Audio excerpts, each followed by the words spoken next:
እነሱ ግን ሲሉ እነሱን ለመመለስ እኔ እምከፍለው ዋጋ አለ። ገንዘብ ከፍለ ነው የራስ የምታረጋት። እኔንም ይሄን ዋጋ ተስከፍሉኛላችሁ አለ።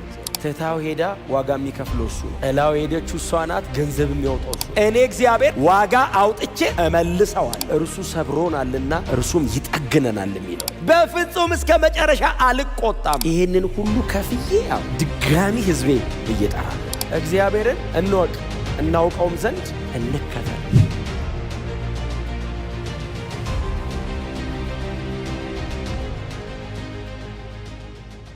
ትንቢተ ሆሴዕ ምዕራፍ 2 ቁጥር 23ን በጌታ በኢየሱስ ክርስቶስ ስም አነባለሁ። የጌታ ቃል እንደዚህ ይላል። ስለ ራሴ ስል በምድሪቱ እተክላታለሁ፣ ምሕረትን ያላገኘ ብዬ የጠራሁትንም እምረዋለሁ። ሕዝቤ አይደላችሁም ተብለው የተጠሩትንም ሕዝቤ እላቸዋለሁ። እነርሱ አንተ አምላኬ ነህ ይላል እግዚአብሔር። ከትንቢቱ በፊት ሆሴዕን ሚስቱን የወለዷቸውን 3 ልጆቹን እንደ ምሳሌ እያደረገ ያቀርባል። በጣም ከባድ መጽሐፍ ነው በእውነት። እኔ ዛሬ በስፋት አልናገረው፣ እናንተ እንድታነቡት ብቻ እድል ልስጣችሁ። እስራኤል ከእግዚአብሔር ፊቷን ያዞረችበት ዘመን ነው። ወደነ በዓል ፊቷን ያዞረችበት፣ ወደነ አስታሮት ፊቷን ያዞረችበት።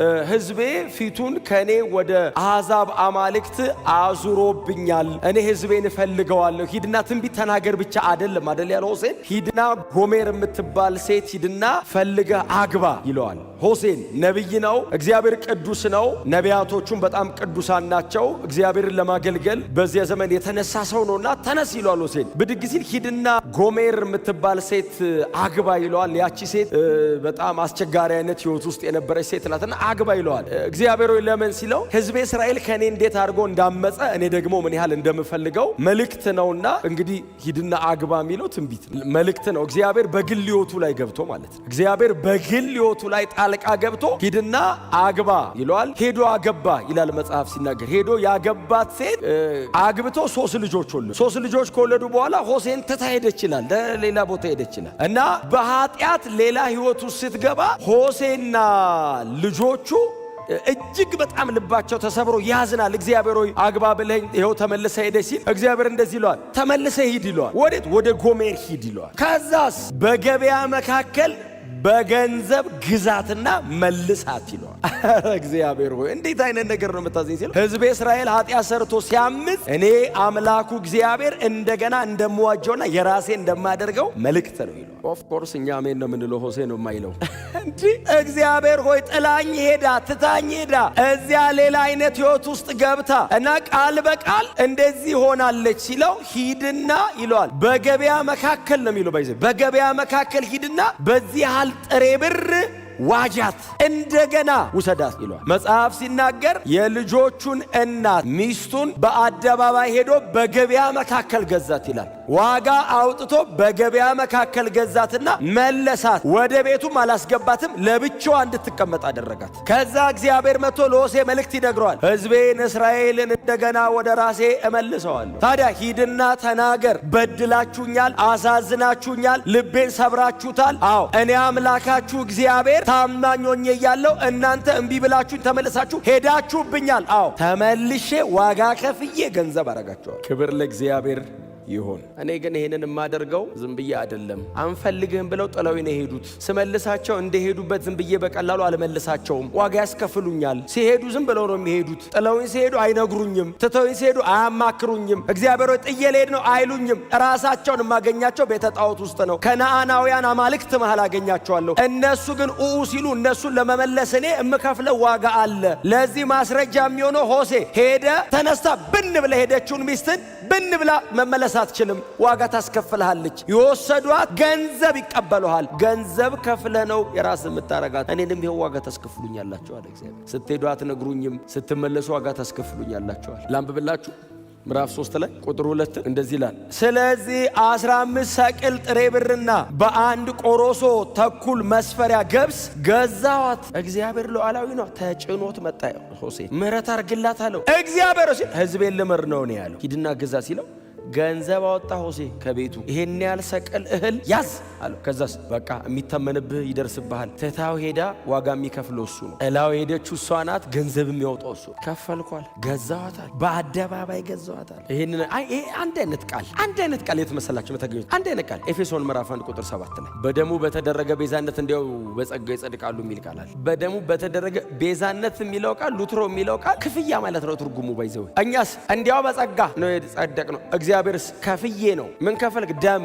ምንድነው ደሙ? የልጄ ደም። ስትሄዱ ዘው ብላችሁ ሄዳችሁት ስትመለሱ ልጄን ከፍዬ ነው የገዛኋችሁ። ዋጋ አስከፍላችሁኛል አለ እግዚአብሔር ሕዝቡን። ለ70 ዓመት ነው የምትሄዱት። አዎ ሕዝቤ አይደላችሁም ብልም አዎ አልችልም። እኔ ታውቃላችሁ አልችልም። እመልሳችኋለሁ፣ የራሴ ያረጋችኋለሁ። ስቆጣ እስከ መጨረሻ አልቆጣም። ስገስጽም ልመልስ ነው የምገስጸው። ስቀጣም አባት ልጁን እንደሚቀጣ አርጌ ነው የምቀጣው። እስከ መጨረሻ አልሰብርም። እና እግዚአብሔር ይመጣና እመልሳታለሁ ካለ በኋላ ያነበብነው ክፍል ምዕራፍ 2 ቁጥር 23 ላይ ስለ ራሴ ስል ይላል እግዚአብሔር። ስለ ራሴ ስል በምድሪቱ እተክራታለሁ አለ እግዚአብሔር። እየተናገረ ያለው ምን መሰላችሁ? እግዚአብሔር ስዕሉ እንዲገባችሁ ከምርኮ ዘመን በፊት የነበረ ነብይ ነው። የምርኮ ዘመን መግቢያ ላይ የመጣ ሰው። ብዙ ጊዜ ደጋግመን ስለምናነሳ እንደዚህ አይነት ሐሳቦችን ደጋግሜ ስለማነሳ የምርኮ ዘመን ነቢያት አሉት። እዚህ ላችኋል። ባቢሎን፣ ደቡብ እስራኤል ወደ ባቢሎን ስትሄድ የምርኮ ዘመን ነቢይ ዳንኤል ነበር። ለሮያል ፋሚሊው ማለት ነው። ለነ ናቡከደነጾር፣ ለነ ቤልሻዛር፣ ለነ ናቡዘረዳን እና እዛ ለሮያሎቹ ነቢይ አድርጎ እግዚአብሔር ያስነሳው ዳንኤል ነው። እታች ላለው በጣም ደግሞ የተሰቃየ ዱራ ሜዳ አካባቢ በጣም ዋጋ ለሚከፍለው ህዝብ ደግሞ የ70 ዓመት ነብይ ሕዝቅኤል ነበር። ሕዝቅኤልና ዳንኤል በባቢሎን ውስጥ በምርኮ ምድር የነበሩ ነቢያት ናቸው። ስለዚህ አሁን ሕዝቅኤልና ዳንኤል ተማርከው ከመወሰዳቸው በፊት እነሱ የተማረኩበትን ትውልድ ነው ሆሴ ቆሞ የሚያገለግለው። በድላችሁኛል ሲል እነ ሕዝቅኤል ይሰሙታል። አዝኛለሁ ይላል የሰራዊት ጌታ እግዚአብሔር ሲል እነ ዳንኤል የነ ንጉሡ ሕዝቅያስ የነገስታት ቤተሰቦች ናቸው። መልእክት ይሰማሉ። ታዲያ እግዚአብሔር ምንድነው የሚለው ሲል ይማረኩና ይሄዳሉ፣ ለ70 ዓመት ያክል በባርነት በግዞት ምድር ይቀመጣሉ ብሎ ትንቢት ተናገረ። ሆሴም ተናግሯል። ባይዘው ይሄን ትንቢት ለምን በድለውኛል። ሚስቱ በድላ ትታው እንደሄደች አንዱ ምሳሌ እሱ ነው። ትታኝ ሄደች፣ ጥላኝ ሄደች። ህዝቤ እኔን እንዲህ ብሎ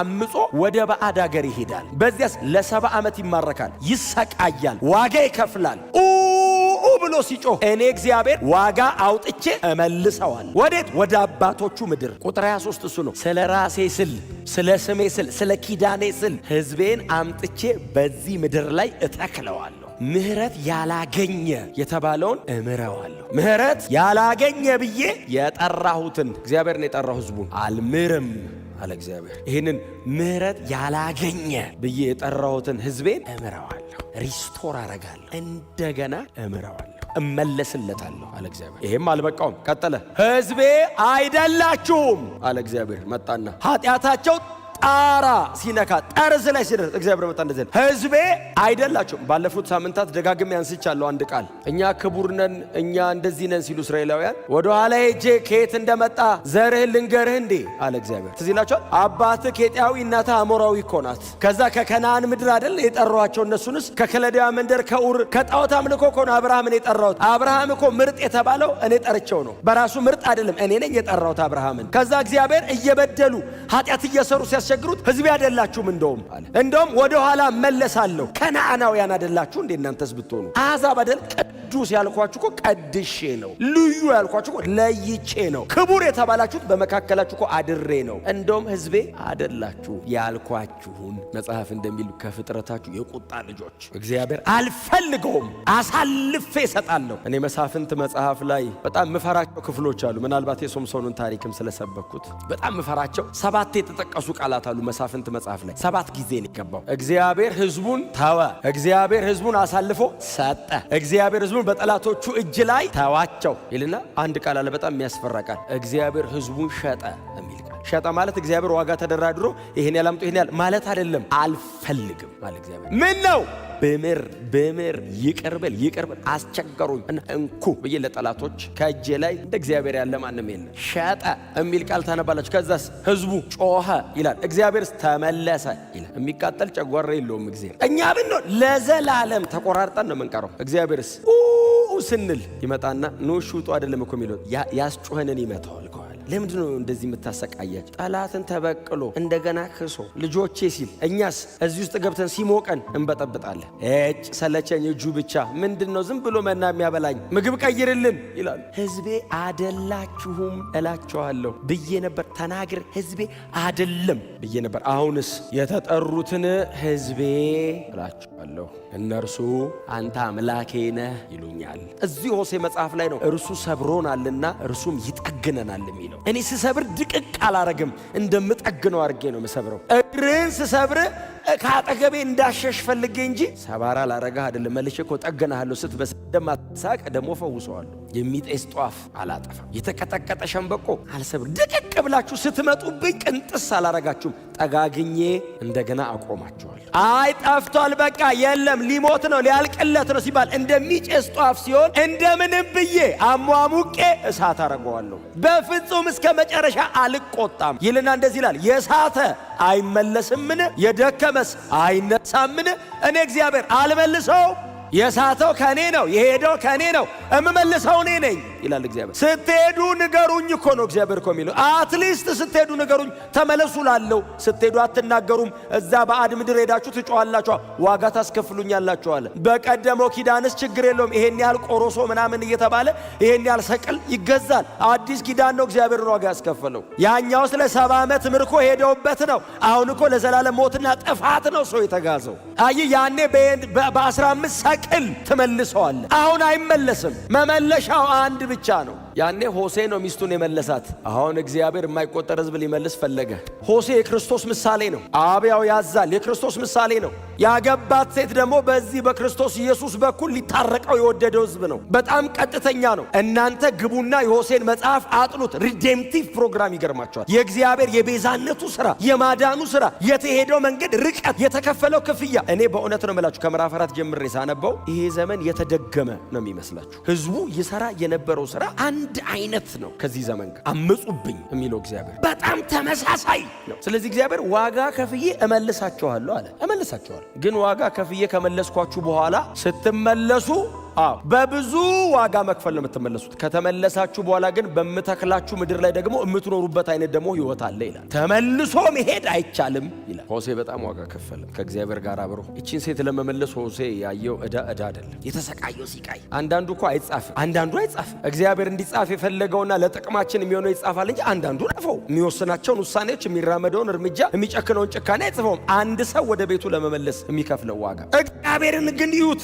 ሆሴ አንድ ሰው በደለኝ ነው ያለው። እግዚአብሔርስ የሰው ዘር በደለኛል። ጥፋታቸውስ የዘላለም ሞትና ፍርድ የሚያስገኝ ነዋል። እግዚአብሔር የሰው ልጆች ላይ ሞት ቢፈርድ ጻድቅ ነው። እግዚአብሔር የሰው ልጆችን ሰብስቦ ሲኦል ነው የምትገቡት ቢል ትክክል ነው፣ በፍጹም ጽድቁ ነው። እግዚአብሔር ግን እንደዚህ ያለ እመልሳለሁ። እግዚአብሔሩ የሚመለስ አይደለም። ጠቦት ታርዶ በግ ታርዶ የሆነ መስዋዕት ቀርቦ የሚመለስ አይደለም እግዚአብሔሩ ሲሉት ምንድን ነው የሚያስከፍለኛል? ልጅህን እከፍላለሁ። ይህንን ሁሉ ከፍዬ ድጋሚ ሕዝቤ ብዬ እጠራለሁ በገዛ ምድሬ ላይ ለራሴ ስላለ እኮ እግዚአብሔር። ይሄ እኮ በሆሴ ዘመን እኮ የተፈጸመ ትንቢት አይደለም፣ በክርስቶስ ኢየሱስ በእኛ ነው የተፈጸመው። ለራሴ ስላለ እግዚአብሔር ለራሴ ስላ በምድሪቷ ላይ ለዘላለም እተክላቸዋለሁ አለ። እስራኤልን ከነዓን የሚባል ሀገርን ለዘላለም አይደለም የተከላት፣ ሰማይና ምድር ሲያልፍ አልፎ የሚያልፍ ምድር ነው እሱ። ለዘላለም እተክላለሁ እኮ እኛ ነው። በምድር ላይ እግዚአብሔር የሚያዘጋጀው አዲስ ሰማይ አዲስ ምድር አለ። ከሰማይ የሚወርድ አዲስ ከተማ አለ።